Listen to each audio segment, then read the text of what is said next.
हाफिज साहब, ये इस वक्त जो हम एक माहौल देख रहे हैं, ये काबीना बन चुकी है। अब चैलेंजेस पाकिस्तान के बड़े भरपूर हैं और इन चैलेंजेस से निपटने के लिए आप कितनी सलाहियत दरकार होगी, कितनी डेडिकेशन दरकार होगी और वो तमाम लवाजमात, वो तमाम तकाजे पूरी करती आपको ये नई काबीना नज़र आ रही है?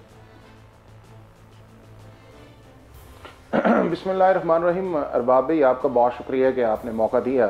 अगर इस सारे एस्पेक्ट्स को ज़रा ब्रॉडली देखा जाए तो पिछले 10-12 साल से इस मुल्क के अंदर जिस तरह एक कन्फ्रंटेशन की पॉलिटिक्स रही है या एक एंग्री मूड की पॉलिटिक्स रही है इस मुल्क के अंदर, उसने पाकिस्तान के जो फाइनेंशियल इश्यूज़ हैं या पाकिस्तान का जो पॉलिटिकल कल्चर है या पाकिस्तान के अंदर जो फॉरेन डायरेक्ट इन्वेस्टमेंट है या पाकिस्तान के वो जेन्युइन इश्यूज़ है, जिससे आज हम इस नतीजे पे पहुंच गए हैं कि पाकिस्तान के अंदर जो गरीब आदमी है उसकी हालत जो है वो बिजली के बिल देने से लेके गैस के बिल देने तक, बच्चों के स्कूल तक, एजुकेशन तक, हॉस्पिटल्स तक, वो एक उस एनवायरनमेंट के अंदर आ गया है कि जिससे वो समझता ये है कि पाकिस्तान के अंदर जो पॉलिटिकल पार्टीज़ या लीडर जिस तरह उन्हें करना चाहिए था वो नहीं है। लेकिन साइमल्टेनियसली एक sense of realisation in political parties के अंदर भी आया है कि अगर हम आवाम के लिए वोट लेके आते हैं या आवाम की तरफ हम जाते हैं तो हमें डिलीवर करना चाहिए।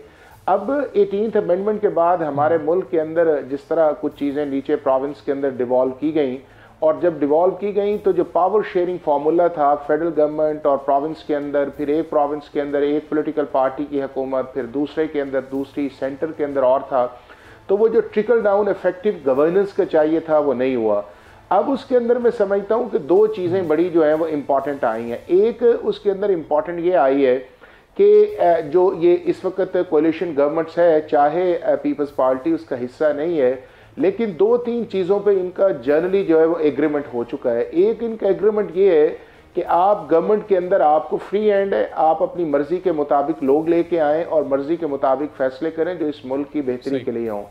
दूसरा इसके अंदर ये है कि जब आपका एक स्टैट्यूटरी फोरम इसके अंदर बन गया है, जब PDM की गवर्नमेंट जा रही थी तो बोर्ड ऑफ इन्वेस्टमेंट का जो 2002 का लॉ है उसके अंदर एक स्पेशल इन्वेस्टमेंट फैसिलिटेशन काउंसिल बनी है कि जिसका मैंडेट पाकिस्तान के जितने भी सेक्टर्स जो मेन है, जिसके अंदर आपका माइंस एंड मिनरल्स भी है, जिसके अंदर आपका एग्रीकल्चर भी है, जिसके अंदर इंफॉर्मेशन टेक्नोलॉजी भी है और जिसके अंदर आपकी स्ट्रक्चरल रिफॉर्म्स का भी एक है एजेंडा, उसके अंदर मेरा ख्याल ये है कि वो एक अच्छा एक्सपीरियंस जो है पिछले 7-8 माह से इस मुल्क के अंदर आया है कि जिसके अंदर फेडरल गवर्नमेंट, उसके मिनिस्ट्रीज़ और उसके बाद आपके प्रोविंशियल चीफ मिनिस्टर्स, फिर उनकी मिनिस्ट्रीज़ एक ही चीज़ के अंदर बैठ के कुछ जो फैसले कर रहे हैं या स्ट्रक्चरल चीज़ों पे जा रहे हैं, अगर उनकी कंटिन्यूटी उसी इसके लिए तो एक बड़ी बेहतरीन वर्किंग रिलेशनशिप चाहिए होती है। अब इस वक्त फेडरल की रिलेशनशिप पंजाब से और सिंध के साथ तो बड़ी अच्छी होगी, बलूचिस्तान से तो बड़ी अच्छी होगी, लेकिन चूंकि KP में अब सुन्नी इत्तेहाद काउंसिल की हुकूमत बन चुकी है, वहाँ पर ज़ाहिर है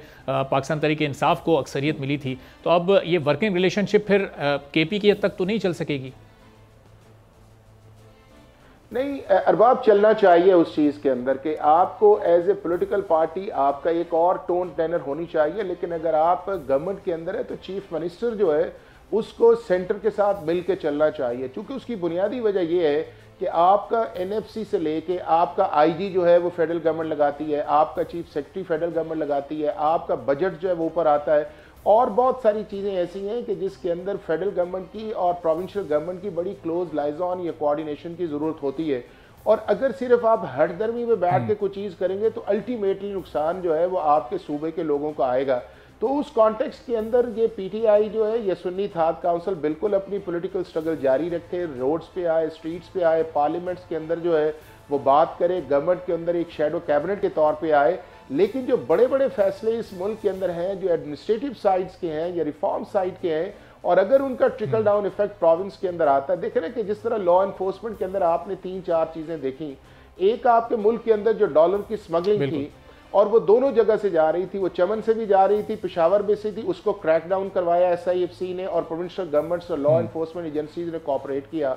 ठीक है, मुल्क की मफाद के जो फैसले हैं उसमें फिर ज़ाहिर है तमाम सूबों को फेडरल गवर्नमेंट को सपोर्ट करना पड़ेगा। हाफिज़ साहब, पॉइंट आपका आ गया, मैं वापस आपकी तरफ आता हूँ। जरा शौकत यूसुफ ज़ई साहब, ये मंदू खेल साहब का जो पॉइंट था कि आप लोग हुकूमत को मुस्तरद कर रहे हैं, आप इलेक्शन को नहीं मान रहे, नताइज को नहीं मान रहे, लेकिन मुराद तो आप सारी ले रहे हैं। आप सारी कमिटीज़ में भी अपनी नुमाइंदगी को शो कर रहे हैं और उस सिस्टम का भी अब आप पार्ट बन चुके हैं, तो अब असल मौक़िफ़ आपका है क्या? इस सिस्टम को चलने देना है, साथ साथ चलना है, एहतजाज करना है, लेकिन वो पुरअमन तरीके से करना है?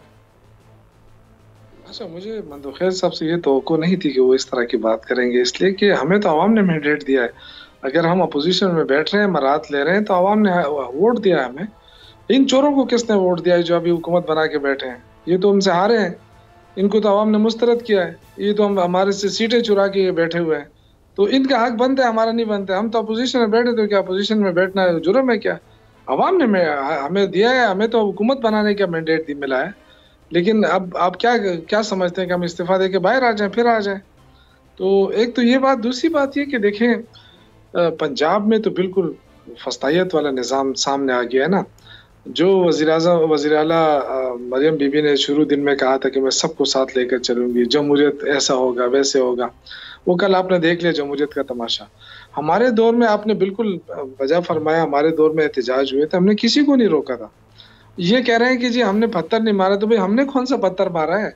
आप पंजाब में बताएं, सारे पढ़े लिखे लोग हैं, कहाँ पे किस जगह पे पत्थर मारा है कि पुलिस आई और लोगों को वो किया? गाड़ियों से बच्चों को, कल जो वीडियो चल रही थी, गाड़ी में बच्चे बैठे हुए थे और उनको घसीट के ले जाया जा रहा था। उनका कसूर क्या था? वो सिर्फ ये कि पुरअमन एहतजाज करना चाहते थे। तो देखिए, ये चीजें ठीक नहीं है मुल्क के अंदर। एक तरफ आप कहते हैं जी मुफाहिमत की सियासत पे हम यकीन रखते हैं, दूसरी तरफ आप पॉलिटिकल कल्चर को ख़त्म कर रहे हैं। तो जो पॉलिटिकल कल्चर के खिलाफ जो क्रैक डाउन शुरू है इस वक्त, वो नाकाबिल बर्दाश्त है। और वही पीपल्स पार्टी जो है, उसमें नून लीग ठीक है कि उसमें हुकूमत में शामिल नहीं है, लेकिन ये पूरी तरह असली जो है ना चोरी भी पीपल्स पार्टी कर रही है कि सब कुछ उनके गले डाल। यहाँ जो है ना सदारत भी ले लिए और साथ भी चेयरमैनशिप भी ले लेंगे और साथ और चीजें भी ले लेंगे, रात लेते रहेंगे और जो गंद होगा वो नून लीग के साथ। यूसुफ साहब, प्रोग्राम के शुरू में आप कह चुके हैं पीपल्स पार्टी अभी आगे चलकर काबीना में भी शामिल होगी, तो अब मंदू खेल साहब से पूछना जरा कि ये शामिल होने का इरादा है मंदू खेल साहब आगे चलकर? अभी आप जरा थोड़ा सा जी शौकत साहब जिक्र कंप्लीट कर लें। ये कहना चाहता हूँ कि देखें, ये मजाक बिल्कुल इस वक्त जो मुल्क के हालात है ना, आप यकीन करें ये इतने खौफनाक हैं कि आपकी सारी बैरूनी सरमायाकारी जो है वो तकरीबन नील होती जा रही है। आप देखें 1.7 बिलियन डॉलर पे हम आ गए हैं पूरे साल में, जो कि हमारे पड़ोस में कम से कम ये एक दिन या हफ्ते की सरमायाकारी होगी। दूसरा, आपके जो बड़े बड़े बायर को देखें, आपका शेल देखें, टेलीनार देखें, ये भाग गए हैं, चले गए यहाँ से। आपके जो अपने बैरूनी जो सरमायाकार है, अंदरूनी जो मुल्की सरमायाकार है, वो चले गए यूएई में और कतर में। और मतलब ये कि इस वक्त जो सूरत हाल रही है, आपने हालात ऐसे बनाए हैं, आप किसी को एहतजाज का हक नहीं दे रहे हैं, आप किसी का हक नहीं मान रहे हैं, तो लोग यहाँ क्या करें? लोग तो सरमायाकारी नहीं करेंगे तो आप कैसे मुल्क को चलाएंगे? आप डंडे के जोर पे चलाना चाहते हैं मुल्क को। डंडे के जोर पे तो कभी मुल्क चला नहीं है। अगर चलता तो फिर तो सारी उम्र यही मार्शाल्लाह ही होता। लेकिन असल में ये चीज़ है कि जो इस वक्त लोग हैं अवामी नहीं है, ये आवाम इनको वोट नहीं देती है, फिर ये आवाम से डंडों के जोर पे उनसे इंतकाम लेते हैं। मुल्क के हालात खराब हो जाएंगे, ये सारे भाग जाएंगे। ठीक है।